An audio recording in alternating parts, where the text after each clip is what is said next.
jirtan qofaa otoo hin taane warroonni sheerii gootan namoonni viidiyoo kana argitan hundi keessan mucaan isin suuraa irratti asii gaditti argaa jirtan kun baay'ee cinqiif rakkoo guddaa keessa jirti. Akkuma nama kamiitu hojjedheen of jijjiira, hojjedheen biyya koo jijjiira, hojjedheen maatii koo jijjiira jetteetu kan isheen imala ishee maatii ishee irraa biyya jaallatturraa gara biyya Joordaan godhatte. Biyya Joordaan jirtu kana keessatti garuu rakkoo hamaaf jabaatu irra ga'aa jira. Gati ta'eef iyyuu namoonni viidiyoo kana dhaggeeffachaa jirtan adaraa keessan sheerii godha, lubbuu mucaa kanaa akka baraaramtu godha.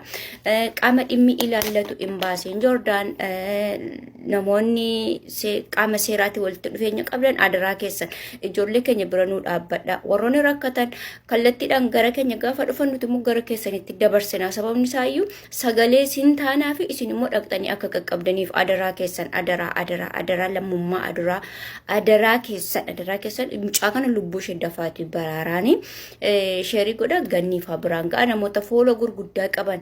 Ashama harka fuune kam jirtu nagaa siniifaa baay'atu hordoftoota chaanaalii kootii lafaa bakka jirtanitti nagaa keessanii annagaa koote obboleettiin keessanii baga nagaa taatanii tole. Egaa viidiyoo kana irratti kanan sinitti argisiise viidiyoo darbee irratti kana sinitti argisiise isarratti an dubbachuudhaaf dhufe.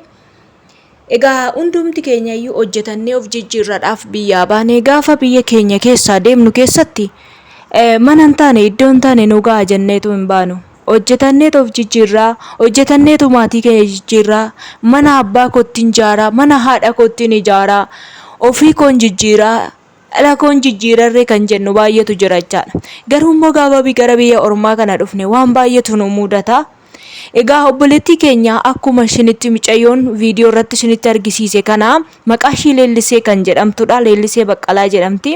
Egaa akkuma keessan akkuma kiyya hojjechuudhaaf biyya Yoordaan kana kan deemte jechaadha. Garuu yeroo ammaa kana keessatti doorsisa hamaa keessa kan jirtudha mucayyoon kuni. Lakkoofsa bilbila ishiidhuma gubbaarratti nan maxxansa. Lakkoofsa ishii anillee buufadhee tananii yoo an na dubbistu ta'e nan dubbisa jechaadha. Adaraa keessan ijoollee Yoordaaniin keessa jiraattan viidiyoo kiyya kana sheer godhaan siniin jedha. Laayikii irree godhaa, adaraa rabbii laayikii godhaa. Laayikii keessantu ijoollee baay'ee bira ga'a. Ijoollee baay'ee bira yeroo ga'e immoo namni tokko Yoordaaniin keessa kan jiru mucayyoo kana lafa ishiin jirtutti dhaqqabu gargaaruu danda'a jechaadha. Akkuma hin yaadattu yoo ta'e obboleettii keenya Yoordaan keessatti guyyaa tokko keessatti obboloonni keenya ishiin bilbila hin qabdi, ishiin tulillee bilbila hin qabdi jechaadha. Dhaqanii too baasan sana akkasumatti dhaqanii obboleettii kana akka baasan otoo lubbuu ishii jarri kun hin baasin, otoo lubbuu ishii hin qalin. Ani waan na dhibe keessaa tokko qabar. Maalumaaf ijoollee keenya akkaatti gaadu? Maal isaan godhanii ijoollee silaa xurii isaanii irraa dhiqu, xurii isaanii irraa qulleessu. Siyaatii meeqa hin hojjetu nyaata akka gaarii ittiin kennan ammaal ta'e shintibeetitti itti cufanii too qaluudhaaf ajjeesuudhaaf itti dhaadhatu. Eenyu faarsaa kennu laatame? Awaan gaaffii natti ta'e rabbiidhuma isaanillee hin sodaatanii jara amantii hin qabne, jara nama hin kabajne, jara eenyummaa matummaa ishee eenyummaa ishee kan hin beekne waluun kabajjuu nama kabajjiiree alagaa kabajjii. Innaa yaa obboloota kiyya adaraa keessan mucayyoo kana otoo lubbuu ishee hin baasin garee gaaraa. Maal goona jarana maal goona irrakkanne biyya keenya keessas yoo jiraanne rakkoo, biyya ormaa keessas yoo deemne rakkoodhuma keenya jecha garri itti hiiqa qabu hin jiru, garri itti garagarru hin jiru. Hunduu garaa nutti jabaateera. Yaa shamarran keenya adaraa akka tasaa ta'ee mucayyoon kun yoo sagalee kollee kan dhaggeeffatu ta'e akkaataa ittiin baateellee baddu. Obboloonni keenya kan madaamiin keessan achi keessatti sin rakkistu mucayyoo wayii amma viidiyoo kana arge tokko hin rukutti, uleetti fudhattee waan rattee rukutti. Bilbila qabda obboleettii kiyya hin baatu baateetuma karaarra hin kaattu, karaarra kaadhaa poolisiitti harka kennadhaa, poolisiin qabee biiroo sin geessa. Biiroo yoo sin geesse gara biyyaa sin gashuu danda'u. Biiroon achiis biiroo kabaja qabdu miti. Dhugaa jirtuun dubbadha. Biiroon achiillee takkaa ijoollee keenyaaf kabajan qabdu, birrii irraa nyaatti, wayin hin dabaddabdi, wayin hin rukutti ijoollee keenya. Ijoollee keenya baay'ee achi keessatti rakkachaa jira Yoordaan kana keessatti jecha. Garri itti qamu dhabame yaa obboloota kiyya, falli dhabame, falli ijoollee keenyaaf dhabame. Odoo biyyuma Yoordaan jedhamtu tan odoo rabbii dhumti nurraa cufe, waaqayyoo dhumti otoo nurraa cufe. Maaloo garaan nu gubate dhala namaa akkanatti gidirsaa jiru. Ijoollee keenya achi keessatti cannaqaa jiru. Kaan sammuu isaanii dhabaa jiru achi keessatti.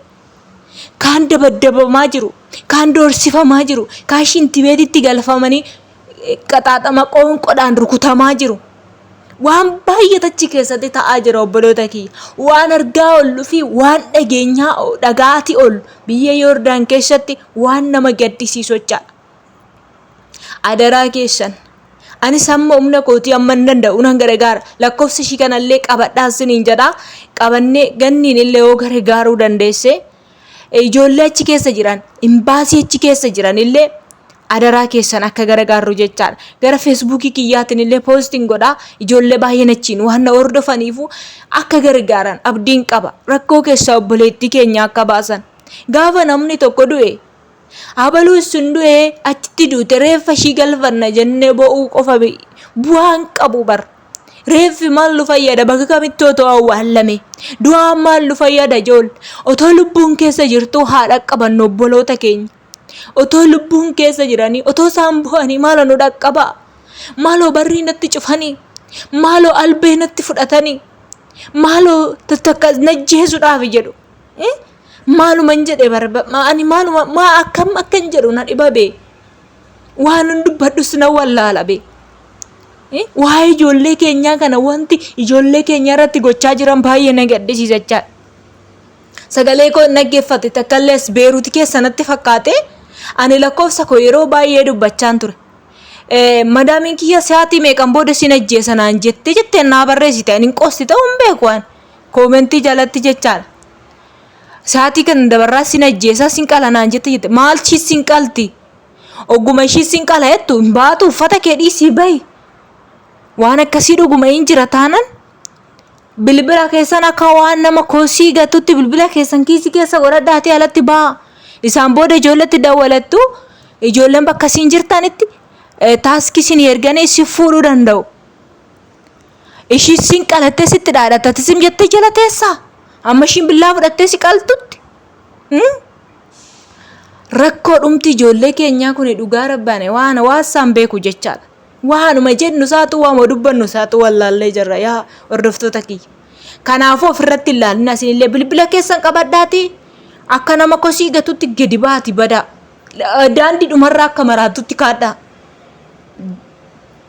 Inni akkasii isiniin jechuu barbaada. Hordoftoota chaanaalii kiyya waan dhaggeeffattaniif hedduu takka galatoomaa gara viidiyoo ishiitti kan itti sin dabarsa jechaadha. Lakkoofsa bilbila ishii qabachuudhaan obboleettii keenya haa gargaarru isiniin jedha. Like share gochuun dagatinaa asuma maamila naataa yeroo gaariinaaf qabaadhaa. Viidiyoo ittaanutti sin dabarsa. Namni carraa argattanii viidiyoo kana ilaalaa jirtan yookaan immoo argaa jirtan akkuma argitanii sheerii godha qaama dhimmisaa ilaallate biraan nu ga'a. Daqiiqaa muraasa viidiyoo hojjedheen ture. Narraa kaasaa jira jechuudha TikTokiin. Kanaaf iyyuu lakkoofsa bilbilaa fi maqaa ammumaan isinii maxxansa lalisee baqqalaa jedhamti. Lakkoofsa bilbilaa duwwaa 25 19 14 35 97 56 irraan isinii deebi'a. Duwwaa 25 19 14 35 97 56 dha. Namoonni Joordaan keessa jirtan gannii biraan sheerii godhaatii ga'a. Joordaan keessa warra jirtan qofaa otoo hin taane warroonni sheerii gootan namoonni viidiyoo kana argitan hundi keessa